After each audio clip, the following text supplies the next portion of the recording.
Bharatiya Janata party द्वारा लगाए गए झूठे केसों से वो तिहाड़ जेल से बाहर आए हैं, तब से भारतीय जनता पार्टी बौखलाई हुई है।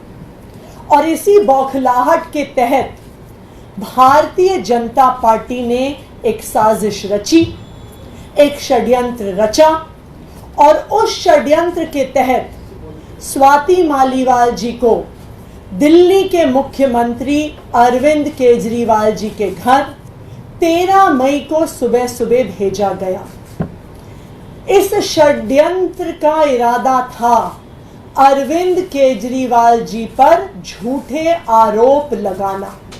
स्वाति मालीवाल जी इस षड्यंत्र का चेहरा थी, स्वाति मालीवाल जी इस षड्यंत्र का मोहरा थी। स्वाति मालीवाल जी 13 मई को अनअनाउंस्ड, बिना अपॉइंटमेंट लिए मुख्यमंत्री आवास पहुंची। उनका इरादा था कि मुख्यमंत्री पर आरोप लगाया जाए, लेकिन मुख्यमंत्री जी उस समय अवेलेबल नहीं थे, उपलब्ध नहीं थे, इसलिए वो बच गए। फिर स्वाति मालीवाल जी ने विभव कुमार पर आरोप लगाए, लेकिन आज एक वीडियो सामने आया है, मुख्यमंत्री आवास के ड्राइंग रूम का वीडियो सामने आया है और उस वीडियो ने स्वाति मालीवाल जी के झूठ को पूरे देश के सामने रख दिया है। स्वाति मालीवाल जी ने जो कंप्लेंट करी थी, ये दिल्ली पुलिस को की गई उनकी एफआईआर और उस एफआईआर में शामिल फैक्ट शीट है। उस कंप्लेंट में स्वाति मालीवाल जी कहती हैं कि उनकी बेरहमी से मार पिटाई हुई, उन पर मुक्के मारे गए, घूंसे मारे गए, कि उनके सिर पर चोट लगी, कि वो उस पिटाई के बाद दर्द में कराह रही थी, उनसे बोला नहीं जा रहा था। वो पुलिस को बार बार कह रही थी कि मुझे मारा गया, मुझे पीटा गया। उन्होंने अपनी कंप्लेंट में लिखा है कि उनका सर टेबल पे लगा और उनका सर फट गया। उन्होंने लिखा है कि उनके कपड़े फाड़े गए, उनकी शर्ट के बटन फाड़े गए। ये सब कुछ स्वाति मालीवाल जी ने अपने आरोपों में कहा है, लेकिन जो आज वीडियो सामने आया है वो बिल्कुल इसके विपरीत सच्चाई दिखाता है। स्वाति मालीवाल जी उस ड्राइंग रूम में बहुत आराम से बैठी हुई हैं। वो पुलिस कर्मियों को ऊंची आवाज में डरा रही हैं, धमका रही हैं। विभव कुमार जी पर जिस पर उन्होंने आरोप लगाया है, ऊंची आवाज में उनको भी धमका रही हैं, उनके लिए अपशब्दों का प्रयोग कर रही हैं। उनके कपड़े फटे हुए नहीं हैं, किसी भी प्रकार से उनके सर पर चोट नहीं दिख रही है। सिर्फ एक चीज दिख रही है कि वो पुलिस को धमका रही हैं, वो विभव कुमार जी को धमका रही हैं, ऊंची आवाज में धमका रही हैं, और कहीं पर भी वो इस बात का जिक्र तक नहीं करती कि किसी ने उनको छुआ है या किसी ने उन पर हमला किया। तो आज के इस वीडियो ने साफ साफ देश के सामने रख दिया है कि स्वाति मालीवाल जी द्वारा लगाए गए ये सारे आरोप बिल्कुल निराधार हैं, बिल्कुल झूठे हैं। विभव कुमार जी ने आज दिल्ली पुलिस के पास स्वाति मालीवाल जी के खिलाफ अपनी कंप्लेंट दर्ज की है और उस कंप्लेंट में उन्होंने 13 मई को हुए सीक्वेंस ऑफ इवेंट्स को बहुत स्पष्ट तौर से रखा है। 13 मई की सुबह स्वाति मालीवाल जी बिना किसी अपॉइंटमेंट के सीएम आवास पहुंची। जब उन्हें सिक्योरिटी द्वारा गेट पर पूछा गया, उनकी आइडेंटिटी पूछी गई, वो किस लिए आई हैं पूछा गया, तो उन्होंने बताया कि मेरा मुख्यमंत्री जी के साथ अपॉइंटमेंट है। जब सिक्योरिटी गार्ड्स ने ऑफिस में क्रॉस चेक किया तो उन्हें पता चला कि कोई अपॉइंटमेंट नहीं है और स्वाति मालीवाल जी को गेट पर रोका गया। लेकिन वहां पर भी उन्होंने पुलिस वालों को धमकाया कहा कि मैं राज्यसभा की सांसद हूं, मुझे रोकोगे तो मेरे पास पावर है तुम्हारी नौकरी ले लेने की। और वो पुलिस वालों से झगड़ा कर कर और वो सीएम आवास में, जो सीएम रेजिडेंस का कैंपस है, उसके अंदर घुस गए।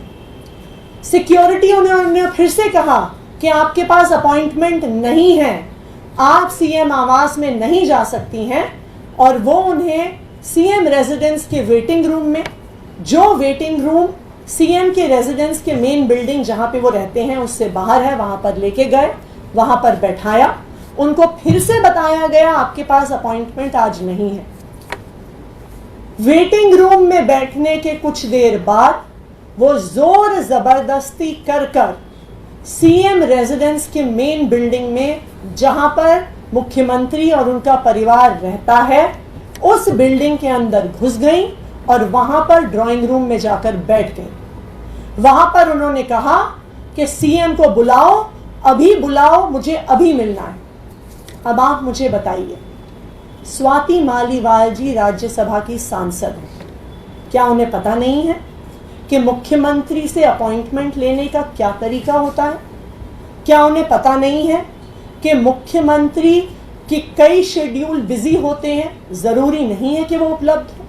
तो फिर क्या कारण था जो वो सुबह सुबह बिना अपॉइंटमेंट के जोर जबरदस्ती करके मुख्यमंत्री आवास के अंदर घुस गई और बैठ गई और सीएम से मिलने के लिए जबरदस्ती कर रही थी? तब सीएम रेजिडेंस के स्टाफ ने विभव कुमार जी को फोन किया। 10-15 मिनट बाद विभव कुमार जी आए।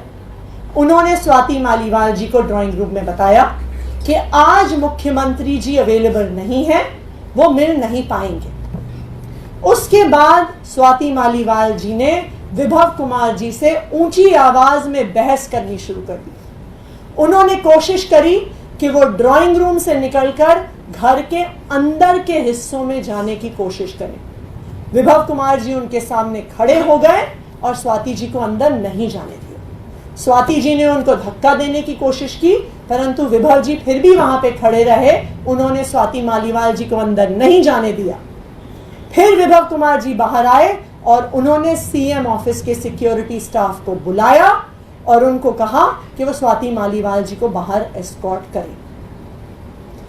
इस पूरे घटनाक्रम से एक चीज साबित होती है कि ये एक षड्यंत्र था, भारतीय जनता पार्टी द्वारा सोचा गया षड्यंत्र था। स्वाति मालीवाल जी को इस षड्यंत्र का चेहरा बनाया गया।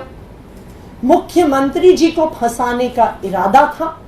तभी सुबह सुबह जोर जबरदस्ती से मुख्यमंत्री आवास में घुस के मुख्यमंत्री जी से मिलने की जबरदस्ती की जा रही थी।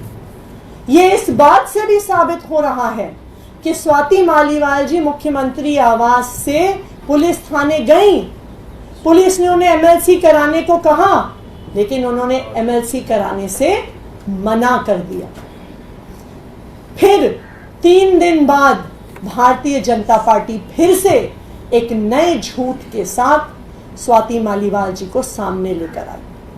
लेकिन यह पूरा प्रकरण, आज जो वीडियो सामने आया है, जिस प्रकार से स्वाति मालीवाल जी पुलिस वालों को धमका रही हैं, विभव कुमार जी को धमका रही हैं, जिस प्रकार से सोफे पर बैठी हुई हैं, जिस प्रकार से ये स्पष्ट है कि वो उनके साथ वीडियो देखकर साफ पता चल रहा है कि वो आराम से बैठी हुई हैं, ना दर्द में कराह रही हैं, ना उनके कपड़े फटे हुए हैं, ना उनके सर पर चोट लगी हुई है।